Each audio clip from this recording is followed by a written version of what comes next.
Hi, you are listening to the podcast Liberating Structures in Practice.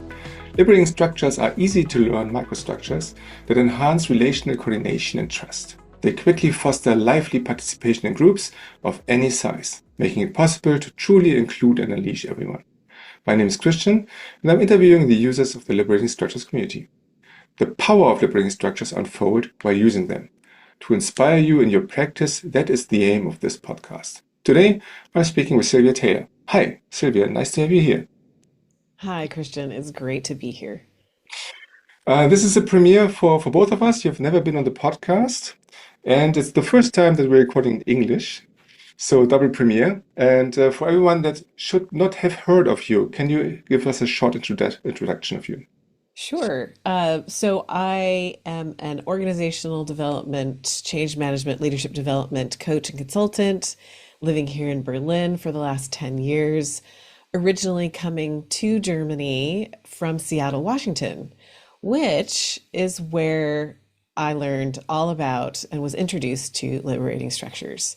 And right now, they are a core tool in my toolkit, especially with change and adaptability work that I'm doing now with organizations and leaders.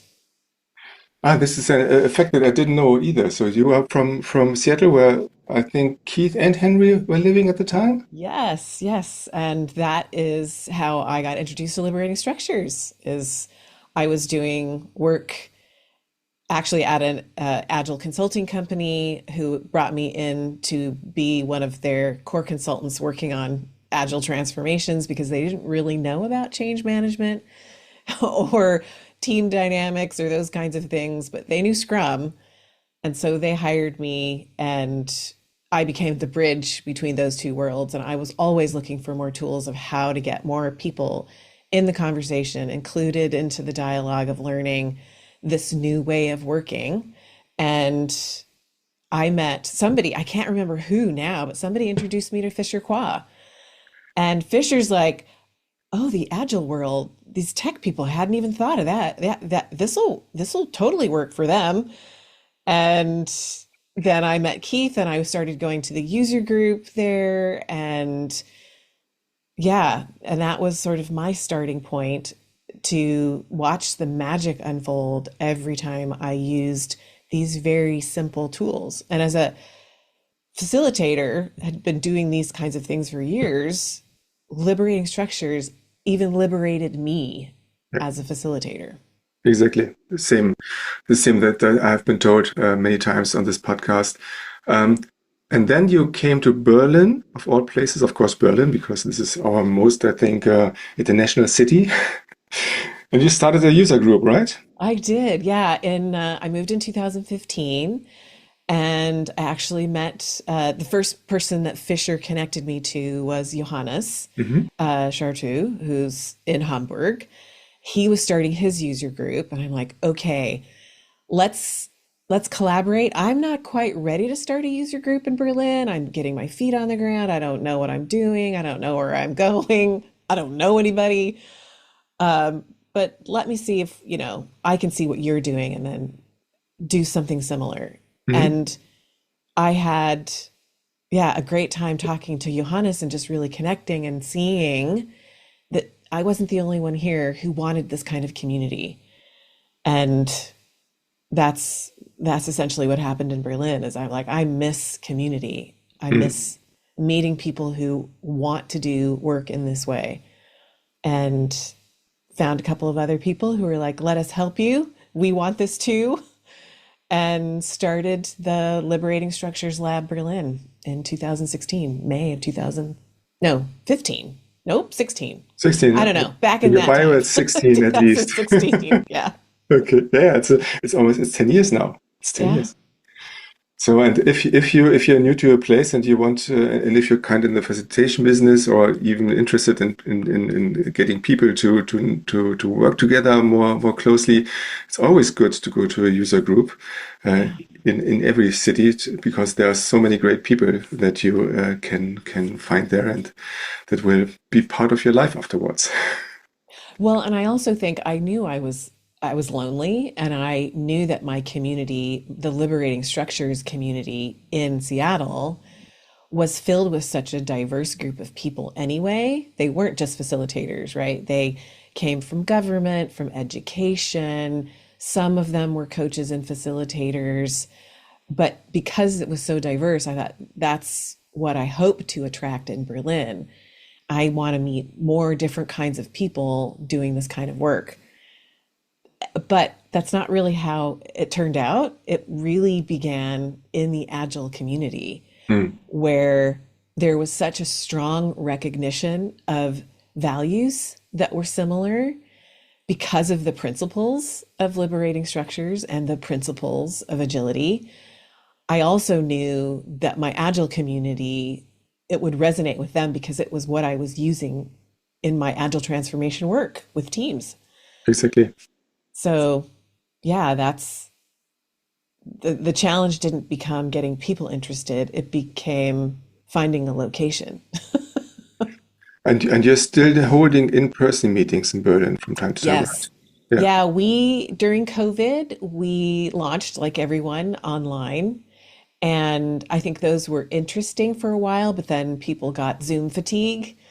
Yep. And when I looked at our, what are they called? Now I'm losing my English. The reviews. So we had reviews of each of our user group every time someone attended. And when I noticed that the lowest attendance reviews, people who weren't happy with what was happening, or they were like, yeah, that was okay. Mm. It was during all of our online ones. Mm. And that was also because liberating structures weren't created originally to be online.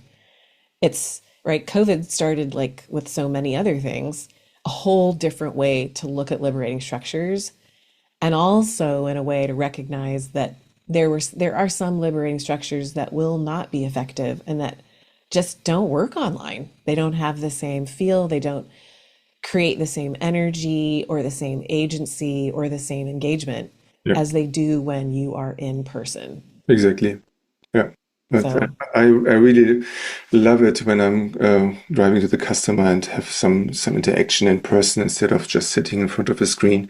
I believe in mirror neurons. I believe that people need to be together somehow so that something can happen than just interaction, you know? So I'm always glad if I have the chance to meet people in person and to really connect via liberating structures in this way. yeah. Um, so you have, of course, you've got a lot of practice now, a lot of things that Yeah. you've done with liberating structures. Do you have one thing that really stands out where you say, okay, this was the peak of my liberating structures practice? I hope I haven't peaked. Okay.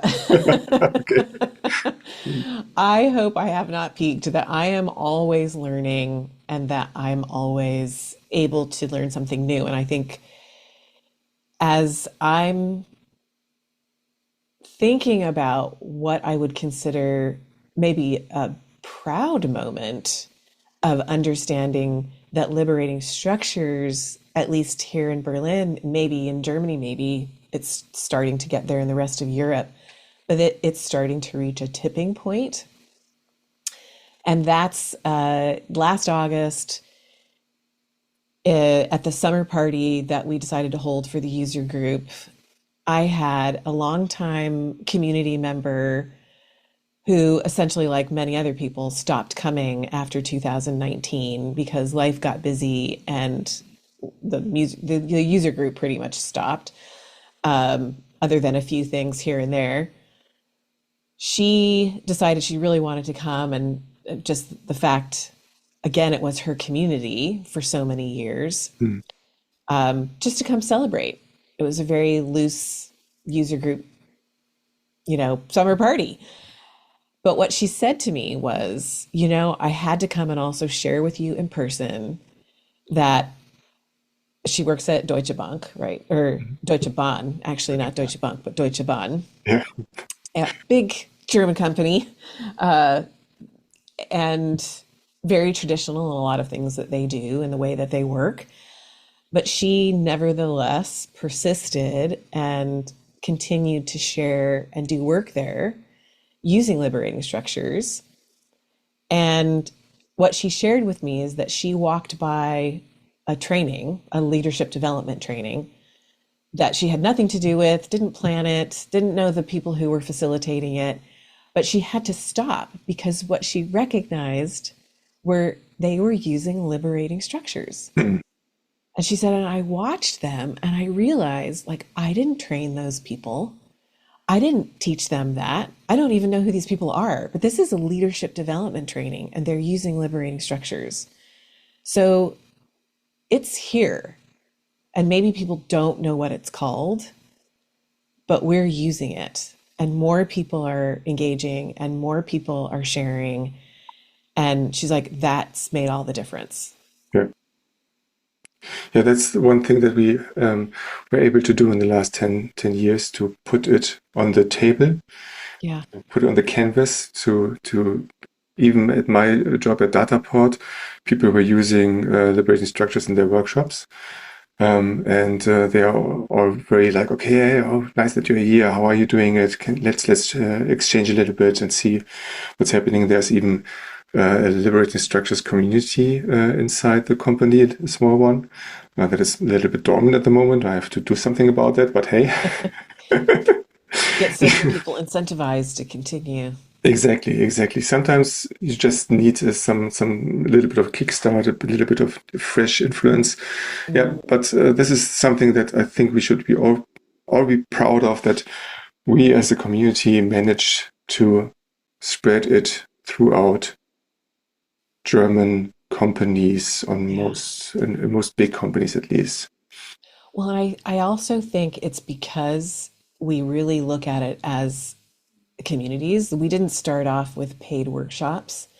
We didn't start off with high barriers of entry or accessibility to get these tools.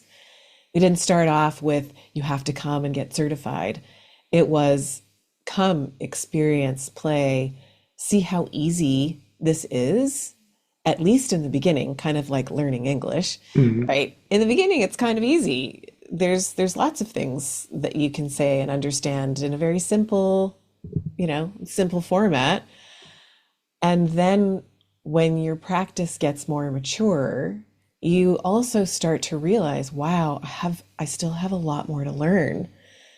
And this tool doesn't work for everything, and yet it works for more than I thought it did. Mhm. And the more that I practice and the more that I use it, the more I recognize what those things are. And you even take it one step further, and that's why we're sitting here today. You just started Kickstarter campaign for the adaptive identity game. I I did. said, this looks interesting, but I have questions. Yes. And that's why I said, hey, Sylvia, let's do a little podcast about it, because maybe other people also have questions, and I hope that we can answer them so that they see, okay, oh, this is a brilliant tool that I just need in my repertoire. That should be the aim. So can you tell us a little bit how liberating structures led you to imagine the adaptive identity game? Wow. Sorry, I know that's harder for the German tongue to get around. So I was actually the very first place that I introduced liberating structures was at Agile Lean Europe. It was one of the very first places, that unconference in Paris in 2016, other than my community here in Berlin. I shared several liberating structures, and of course, people saw the magic right away.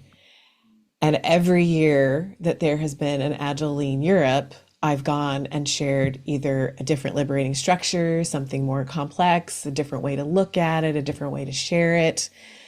And so I became really close with this Agile Lean community, which is, I think, quite diverse in that, again, it's not just people who are in Agile. There's a surgeon who goes every year. There's people who are educators and facilitators, people who are now even in product management. So all different business sectors and different departments. So I thought, this would be a great place to showcase something fun. And I'm kind of known for that as well, as like I like to bring games that have a purpose. Mhm.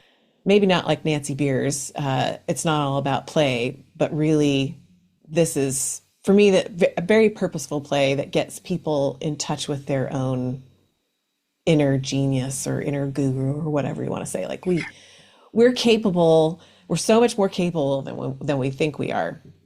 And the last couple of years has been really hard on the Agile community because of the layoffs, because of the introduction to AI and a lot of downsizing and companies changing their strategy and shifting the way that they understand or even look at the value of their employees and what they produce or what they deliver.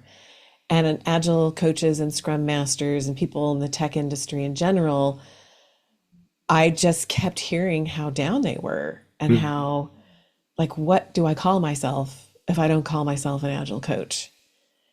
And I was like, God, you are, I mean, I came into agility from the OD side. I was doing organizational design and development and then learned Scrum and agility. I was like, this is now maybe things are shifting. So we need to shift our language. We need to broaden our perspective of how we talk about the work that we do and who we are and what we're capable of. So I went to Agile in Europe last summer with this idea of playing a game to get people outside of their own like rigid way of thinking about their identity and the work that they do. And Mhm. specifically, these people who were so open to liberating structures, who are curious, who are essentially saying, how can we? I think the liberating structures communities are the people in it are people who want more people engaged. Mhm. Otherwise, they wouldn't be using these kinds of tools if they wanted to be the man on the stage giving advice and doing trainings and Mhm. just do what I tell you to do. Like, that's not the kind of people that are in this community and who are interested in using these tools. So that's how I pitched it was this is the adaptive identity game. I know it's a mouthful, it's maybe a lame name, but it's a fun game. And I hope that it helps us break out of our own boxes of how we think of who we are at work. And 20 people showed up to my session and they left laughing and smiling and thanking me and going, wow, I, I have a whole new title for myself. I think I'll put it on LinkedIn. Mhm. And the next day, the same thing happened. Oh, I missed your session. Hey, can you do it again? And I just had these little index cards with traits and skills and metaphors. And yeah, people were like, I want to come, do it again. So I pitched it again. I'm like, still a lame name, but still a fun game. Come check it out if you want. And 25 people showed up. No repeats from the day before. So I was like, okay, Nice. there is something here. Mhm. And most of all, it was giving people hope. I don't have to call myself an agile coach. I can start off with, hey, I'm an agile coach, but what I really do is support people in this way. And when we can talk about ourselves differently, I think that opens up more possibilities of what we see in jobs and what we think we're qualified to do and where we think we can take our skills and our experiences and who we can help and where that might be relevant, impactful, and valuable. Exactly. Because, yeah, I had been calling myself agile coach before also, but now it doesn't make sense anymore. And Mhm. I've always been more than an agile coach, more or less. So this is why I'm very interested in your game also to reinvent myself. But tell me exactly how do I do this? How do I leave So, my agile coach box? yes. So, and for anyone trying to leave their box, right? The game comes in an ice box and it has 3 categories of cards. I'll show them to you, even though people on the podcast can't see them. Very specifically, when I designed this game, I wanted it to reach a broad group of people. So not just agilists, not just people who were in the world of helping people, but people, in general. And so there are 3 different categories, skills and strengths. They look like this, like they're tarot sized. So they're easy to hold. Traits and qualities, and metaphors and archetypes. So for example, essentially you put them down like a deck of cards, right? It's potentially, you would call this a tabletop game. It's not digital yet, but those people in the gaming world would call it a tabletop game because you need a tabletop of some kind. Okay. And you have your 3 cards that you pick one from each deck, face down. Don't look at them first. And the first round is just looking at what you get. So I got metaphor is lighthouse, trait and quality is inclusive, and my skill and strength is systems thinking.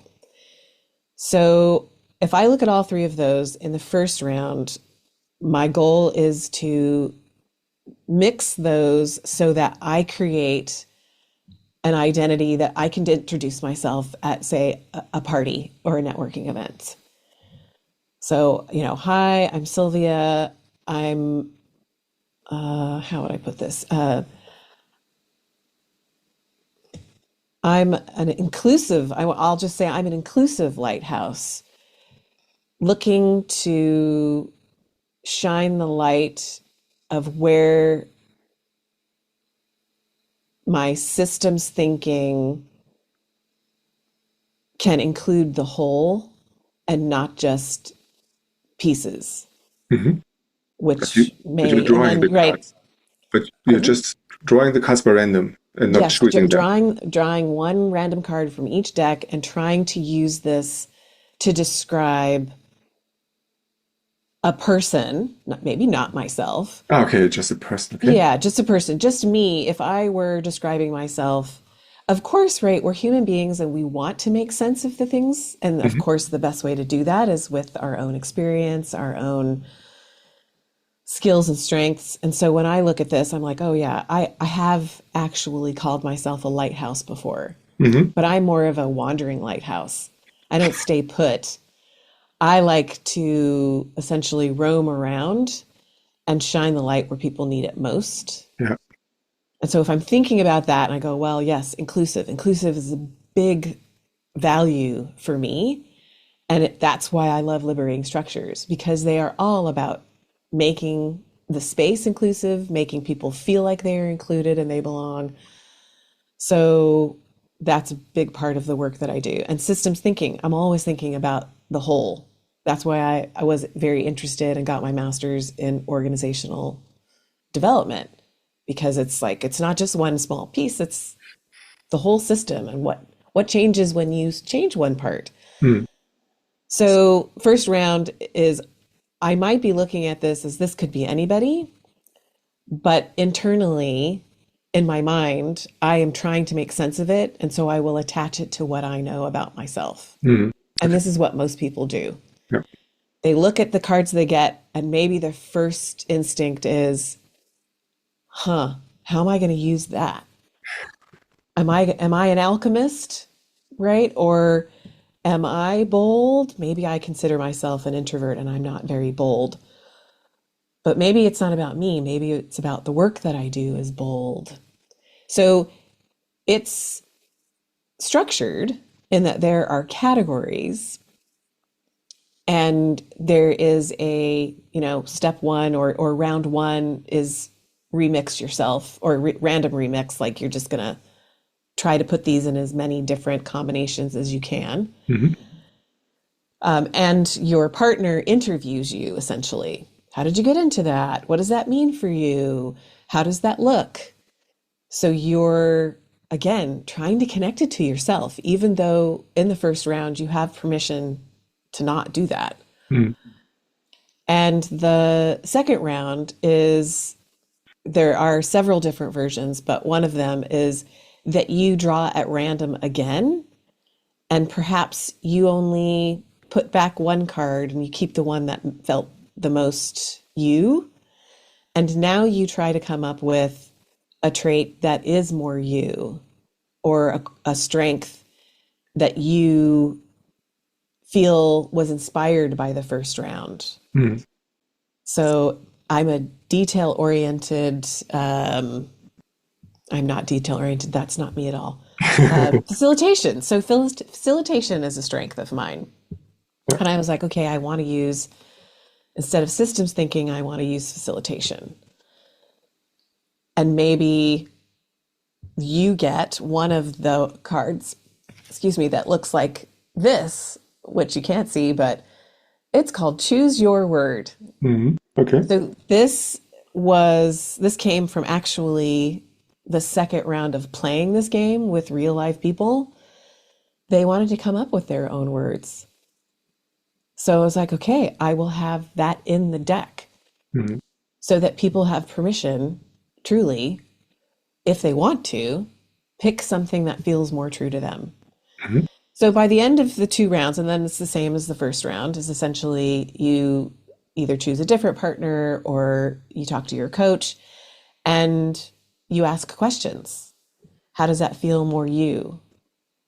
What's your experience in doing that or showing up like that? Where in your history does this come from? So in this conversation that you're having about these 3 words that come up and the sentence that you're choosing to describe yourself is this opening of a perspective on yourself. Mm. The tools that you have in your toolbox, the strengths that you have and that you're bringing to your work. And with these archetypes and metaphors, with those, right, it opens all new possibilities of considering how you show up at work. Or how you are going to go to look for a new kind of job when you have Right. been And through a layoff. also, if you're looking for different possibilities, you're like, I don't have to call myself, right, an agile coach. Yeah. I can call myself a nomad, a team nomad.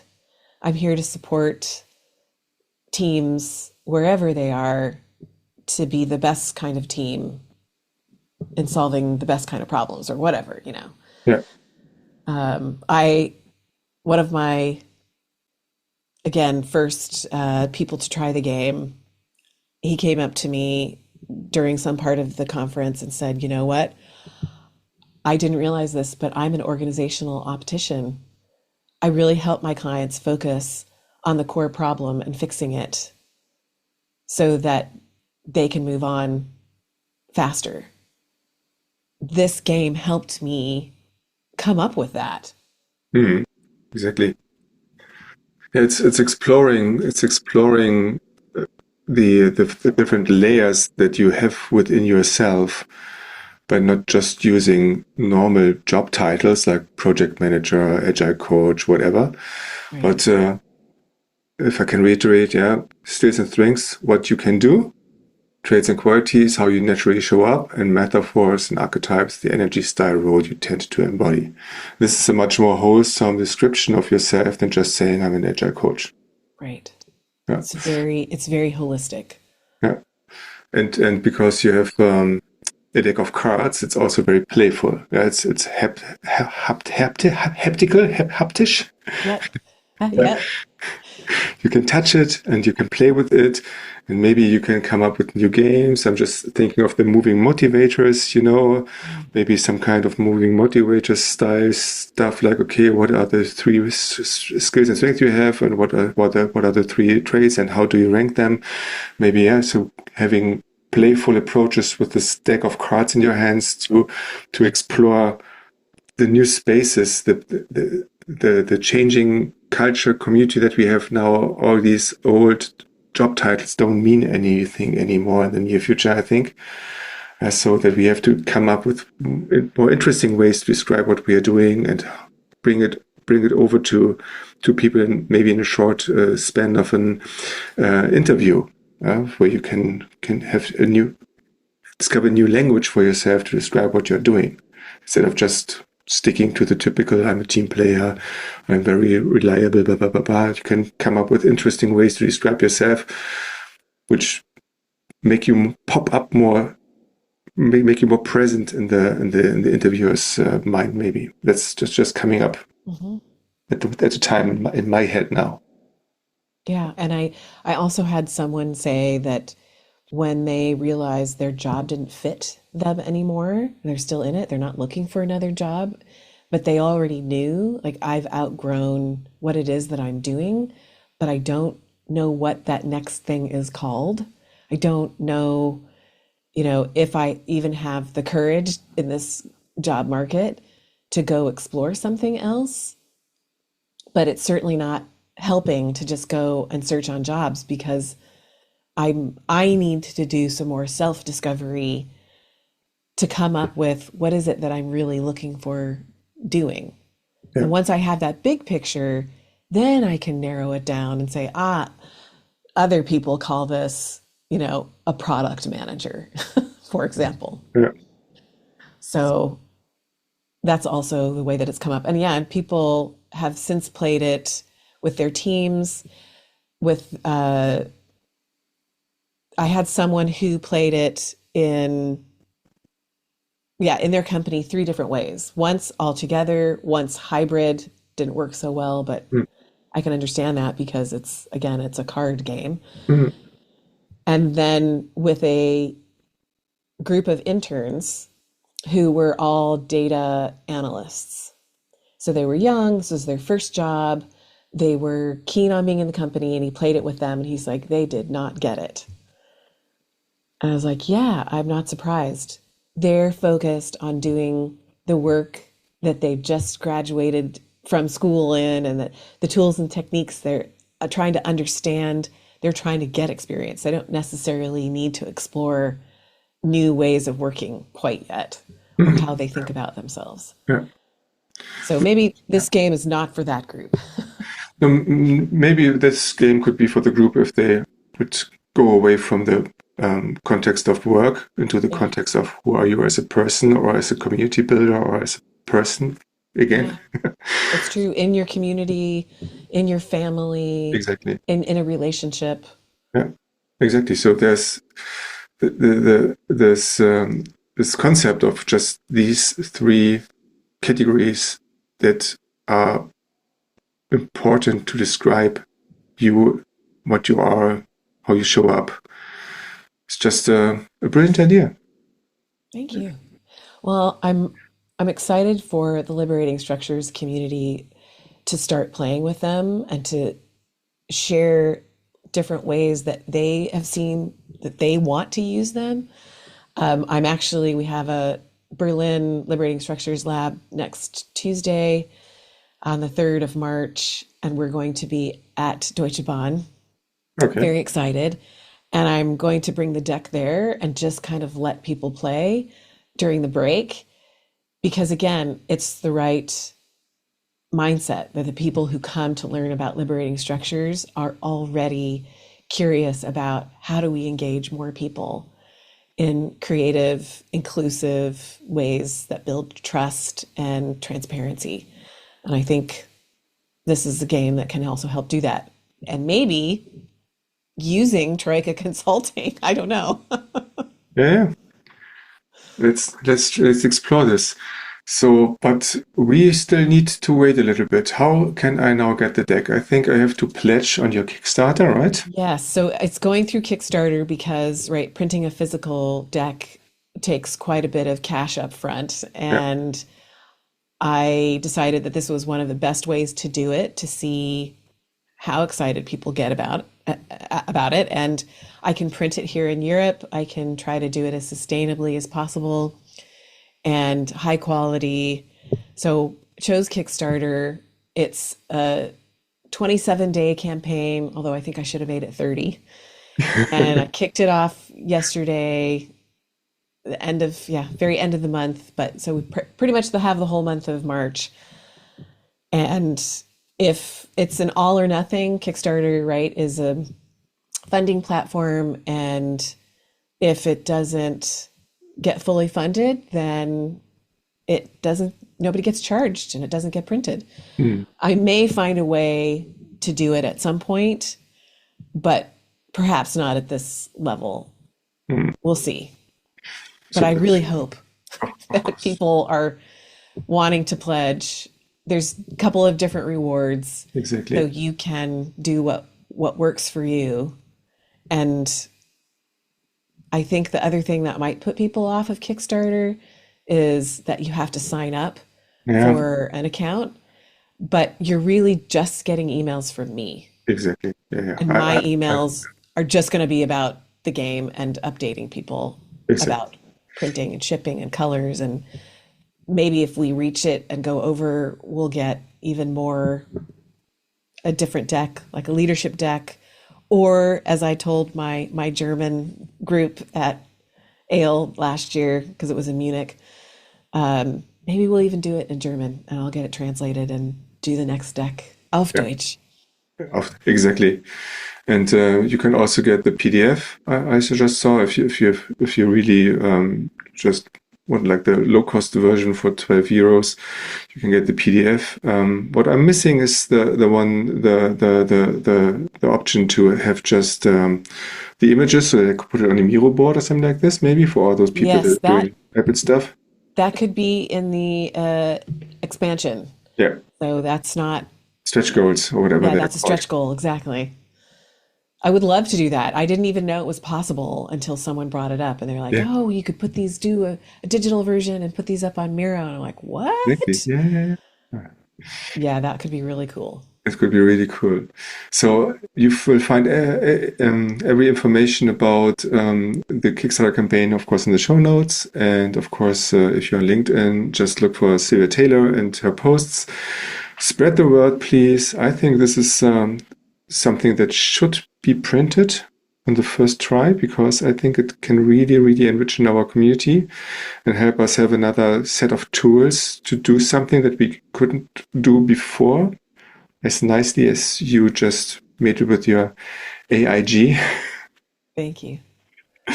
And this episode should air on the morning of the day that you have the session in the afternoon on the 3rd of March. It's a Tuesday.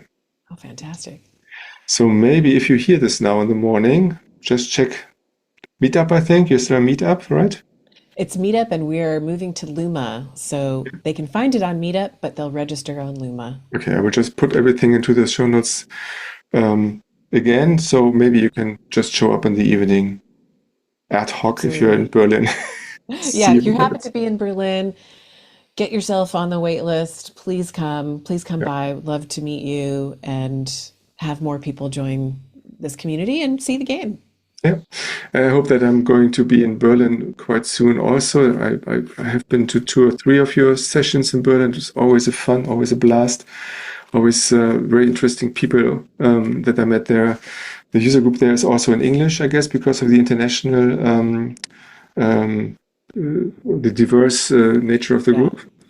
But small, right, when we are in our small groups participating in the structure, then it's whatever language works for you. We Exactly. had a whole group of Brazilians, and it was like, oh, they're speaking Portuguese. That's cool. Okay. But yeah, German is is allowed. We just do all of the instructions in English. Yeah, exactly. So, Sylvia, are there any last inspirations that you Excuse me. want? So, Sylvia, are there any last inspirations that you want to share with the community? That's such a great question, and it came at a time where I have this tickle in my throat. So sorry. I think the last inspiration for me is that we are going through really challenging times right now, and keeping our hope, keeping our optimism, keeping our community in a place where we know we can help each other this is what will pull us through this challenging time. Mhm. So staying hopeful, helping each other, and yeah, that's what I want to leave everybody with is we are capable of more than sometimes we think we are. And yeah, we're humans. So And I have to bring it up. We can explore this with your cards, I think, that's right. in a very nice way. Yeah. Thank you. Okay. Thank you very much for being here and answering to all my questions. I hope to see you soon again on the podcast. Hopefully with a printed deck in my hands. That would be great. I would love to. We could do a virtual session and maybe videotape it and have Yeah, it on YouTube. exactly. It would be also the premiere of having the first video on YouTube. The Excellent. podcast is now on YouTube also available. But of course, on every other platform is still, you can find it where you want. I hope, at least. I haven't tried Deezer and Tidal. Somebody asked me, okay, are you on Deezer and Tidal? I don't know. I have to check it. We'll Okay. see. Okay, thank you very much, and bye-bye. Take Bye. care. Thank you so much, Christian. It was great to be here. Now I'm switching back to German. Don't wonder, because I haven't have the outro in English yet. So, das war der Praxis-Podcast zu Liberating Structures. Wenn du Lust hast, mit mir über deine Praxiserfahrung zu sprechen, melde dich zum Beispiel per E-Mail an ls.praxispodcast@gmail.com oder schreib mich auf LinkedIn an. Den Liberating Structures Praxis Podcast findet ihr auf den üblichen Plattformen oder im Podcatcher eurer Wahl. Wir freuen uns über euer Feedback. Lasst uns gerne eine Bewertung da und empfehlt uns weiter, denn nur mit Bewertungen lässt sich effektiv die Reichweite des Podcasts erhöhen, damit noch mehr Menschen Liberating Structures ausprobieren können. Ich bin Christian Meinert und ich freue mich, von euch zu hören.